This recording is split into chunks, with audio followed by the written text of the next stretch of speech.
Bienvenue dans cette nouvelle capsule d'Au cœur du couple. Je suis Céline Chevassus, coach professionnel certifié, et ma mission est d'accompagner les managers qui manquent de confiance en eux à s'affirmer et à être fiers d'eux-mêmes pour vivre une vie plus sereine, plus légère et surtout plus épanouie. J'anime aussi le podcast Bulle de coaching qui propose des exercices de coaching pratico-pratiques pour prendre confiance en vous et faire de la place dans votre vie pour ce qui compte vraiment à vos yeux. Et aujourd'hui, je vais vous parler du manque d'estime et de confiance en vous et de comment il impacte votre couple. J'entends souvent au coaching cette phrase « J'ai perdu confiance en moi quand je me suis séparée parce que c'est l'autre qui me donnait confiance ». Ça arrive très souvent. C'est bien sûr dommage et surtout dommageable pour le couple. C'est d'abord dommage parce que quand on manque fondamentalement de confiance et d'estime de soi, c'est encore plus insécurisant de les faire dépendre de quelqu'un d'autre. Et puis c'est aussi dommageable pour la relation car la personne qui manque de confiance en elle demande souvent beaucoup de compliments, d'attention, d'assurance à l'autre, ce qui peut représenter une charge lourde, créer des conflits et même engendrer une relation peu équilibrée, voire même de dépendance. Maintenant qu'on a parlé de ces risques pour soi et pour le couple, je veux vous rassurer si vous aussi vous manquez d'estime et de confiance en vous. Peu nombreuses sont les personnes qui ont appris à avoir confiance en elles. Parce que oui, ça s'apprend, on ne naît pas avec de la confiance. Et beaucoup ne l'ont jamais appris, ni à l'école, ni à la maison.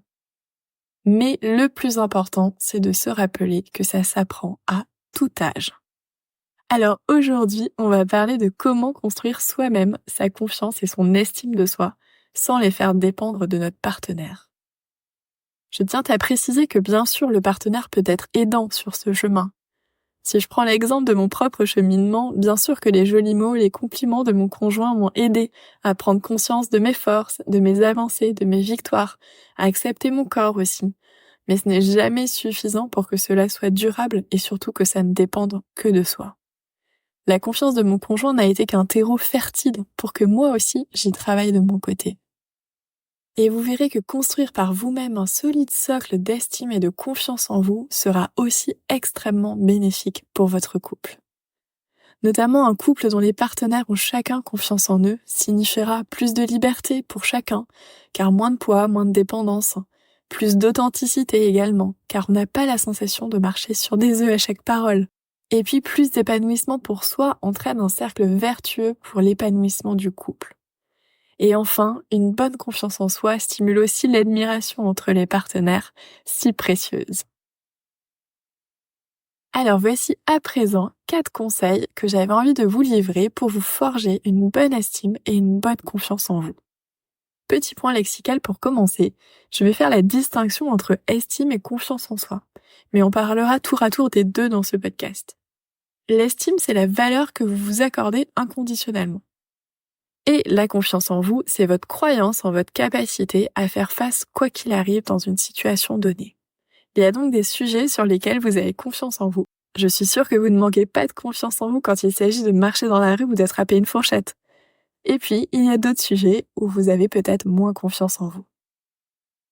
Premier conseil pour vous forger une bonne estime de vous-même et prendre confiance en vous, c'est de prendre conscience de vos forces et d'assumer toutes les facettes de votre personnalité.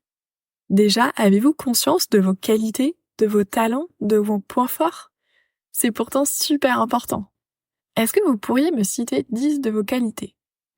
Si ce n'est pas le cas, je vous invite à y réfléchir et si vous avez un petit peu de mal, je vous conseille vraiment de demander à vos proches de lister avec vous vos talents. Ce n'est pas toujours simple de demander, c'est même un exercice qui peut paraître bizarre et pourtant c'est toujours très éclairant et très puissant. Assurez-vous bien d'avoir au moins 10 qualités et forces à la fin de l'exercice. La dernière étape consiste à illustrer chacune de ces forces avec des exemples de moments où vous avez utilisé, pratiqué ces forces. Cela fournira des preuves précieuses à votre cerveau qui a parfois du mal à croire certains compliments reçus. Et vous pouvez très bien faire cet exercice en couple aussi, ce qui viendra nourrir encore plus vos discussions et booster chacun, de son côté, votre confiance en vous. Et puis avoir une bonne estime de soi, c'est aussi accepter ses défauts. Trop souvent, mes coachés ont du mal à accepter leurs qualités, et s'ils ont par contre bien conscience de leurs petits défauts, il est très difficile pour eux de les assumer. Or, on a tous des défauts, des petites choses que l'on pourrait avoir envie de cacher. Personne n'est parfait et vous ne le serez jamais non plus, quelle que soit l'énergie que vous dépensez pour essayer de le devenir. Alors, au lieu de cacher ces défauts, assumez-les, rigolez-en même et surtout n'attendez pas de gommer ces défauts pour vous donner de la valeur. Parce qu'être impatient, râleur, radin, défaitiste, peu confiant, jaloux, indécis, introverti ou que sais-je, n'enlève rien à votre valeur. Vous avez de la valeur, quels que soient vos petits travers. Si vous avez d'ailleurs du mal à assumer vos défauts, je vous conseille de commencer par prendre conscience du revers positif de ces petits défauts. Car oui, il y en a toujours un. Rien n'est tout blanc ou tout noir. Pour vous donner quelques exemples, si vous avez un petit côté peureux, il vous aide à vous protéger de situations qui peuvent paraître effrayantes en restant dans votre zone de confort. Être un petit peu radin vous aide sans doute à savoir très bien gérer votre budget. Ou encore, être très impatient vous permet sans doute d'être réactif et rapide dans l'exécution des tâches. Bref, chaque défaut a son petit revers entre guillemets positif, comme chaque qualité a son revers entre guillemets négatif. Alors assumez qui vous êtes et si quelque chose vous gêne vraiment, vous pourrez toujours essayer de travailler dessus, après l'avoir accepté. Vous l'aurez compris, accepter toutes les facettes de votre personnalité est primordial pour construire votre estime de vous-même. Alors ne conditionnez jamais votre valeur au fait d'être parfait en tout lieu, en tout temps et avec tout le monde. Deuxième conseil, décorrélez votre valeur de votre réussite et de tout autre élément extérieur. Vous n'avez pas de la valeur parce que vous réussissez. Vous n'avez pas de la valeur parce que vous n'essuyez jamais d'échecs. Vous n'avez pas de la valeur parce que vous gagnez très bien votre vie. Vous n'avez pas de la valeur parce que vous venez d'avoir une promotion. Vous n'avez pas de la valeur parce que vous êtes un parfait parent, enfant, partenaire, ami. Vous n'avez pas de la valeur parce que quelqu'un vous a donné de la reconnaissance ou fait un compliment. Vous n'avez pas de la valeur parce que vous avez un corps digne des standards de beauté. Votre valeur ne dépend pas de ce que vous faites ou de ce que vous réussissez. Vous avez déjà de la valeur pour qui vous êtes, pas pour ce que vous faites. Vous avez de la valeur. Point. Et avoir une bonne estime de soi, c'est justement être capable de décorréler sa valeur de ses réussites, de ses actions, de ses échecs, du regard des autres, des éléments extérieurs.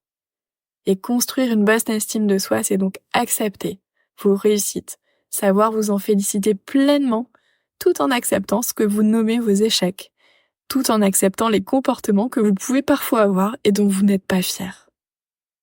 Pour mettre cela en application, posez-vous la question: à quoi est-ce que je conditionne ma valeur? Et si ce conditionnement est trop ancré, n'hésitez pas à vous faire accompagner par un coach ou un thérapeute pour vous en débarrasser une bonne fois pour toutes. Vous méritez mieux. Troisième conseil, restez dans votre équipe quoi qu'il arrive. Qu'est-ce que j'entends par là?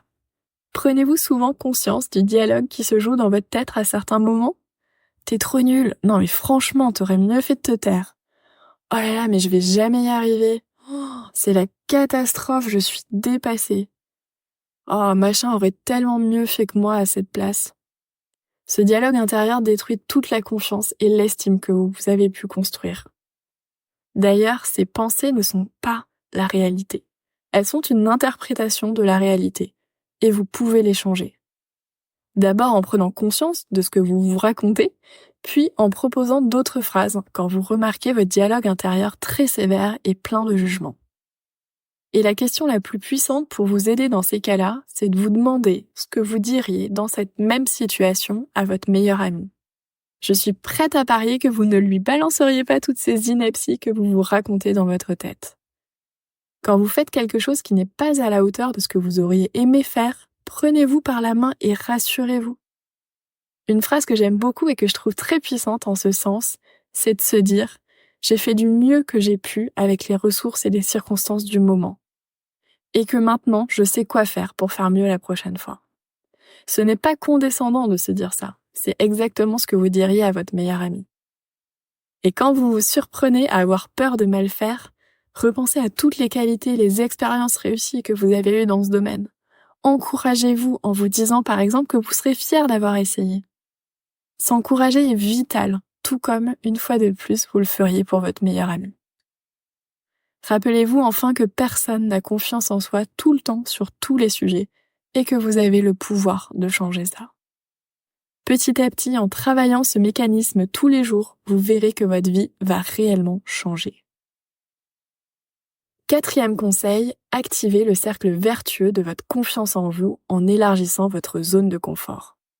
La confiance en soi se cultive aussi et surtout par la répétition de mini-sorties de zone de confort que je préfère nommer élargissement de la zone de confort. Je vois parfois des personnes qui attendent d'avoir un déclic pour avoir confiance en elles, mais ça n'arrive pas tout seul. Au contraire, ça se construit petit à petit, en travaillant dessus. Et c'est en élargissant votre zone de confort dans tout petits pas chaque jour que vous allez construire une base saine et durable de confiance en vous. Cette répétition permet aux pensées ponctuelles qui génèrent de la confiance en vous ponctuellement de devenir des croyances solides et durables qui vont générer de la confiance en vous de manière pérenne. Et donc l'important, c'est d'enclencher ce cercle vertueux. Car plus vous choisissez des pensées qui génèrent de la confiance, plus vous ressentirez cette émotion qui va vous permettre de passer à l'action. Et plus vous passez à l'action, plus vous générez des pensées positives sur vos capacités. Alors lancez-vous et peu importe si vous réussissez, peu importe si ça marche ou non, peu importe si ce n'est pas parfait. Voici donc quelques questions pour vous guider en ce sens. Dans quelle situation n'avez-vous pas confiance en vous aujourd'hui ? Est-ce quand il s'agit de parler en public, quand il s'agit de dire non à votre partenaire, quand il s'agit de proposer de nouvelles choses dans votre couple ? Choisissez une situation et réfléchissez dès maintenant à un premier pas que vous pourriez faire pour élargir votre zone de confort dans cette situation précise. Vous avez une idée ? Est-ce un premier petit pas réaliste, un peu inconfortable, mais pas trop effrayant ? Parfait, à vous de jouer maintenant. N'attendez pas que la peur s'en aille pour passer à l'action, car elle ne disparaît jamais complètement. Pour récapituler les 4 points que je vous ai proposés pour construire un solide socle d'estime et de confiance en vous, première chose, prenez conscience de vos forces et assumez toutes les facettes de votre personnalité. Deuxième chose, décorrélez votre valeur de votre réussite. Troisième chose, restez dans votre équipe quoi qu'il arrive. Et 4e chose, activez le cercle vertueux de la confiance en vous en élargissant votre zone de confort un peu tous les jours. Je vous remercie pour votre écoute et espère que cette capsule vous aura inspiré et vous accompagnera surtout pour construire une solide relation avec vous-même et aussi au cœur de votre couple. Si vous manquez aujourd'hui de confiance et d'estime, ne vous contentez pas d'avoir écouté ce podcast et accordez-vous un peu de temps pour suivre les exercices que je vous ai proposés. Parce que si vous continuez à agir et fonctionner toujours de la même manière, il n'y a pas de raison pour que les résultats diffèrent et que votre niveau de confiance change.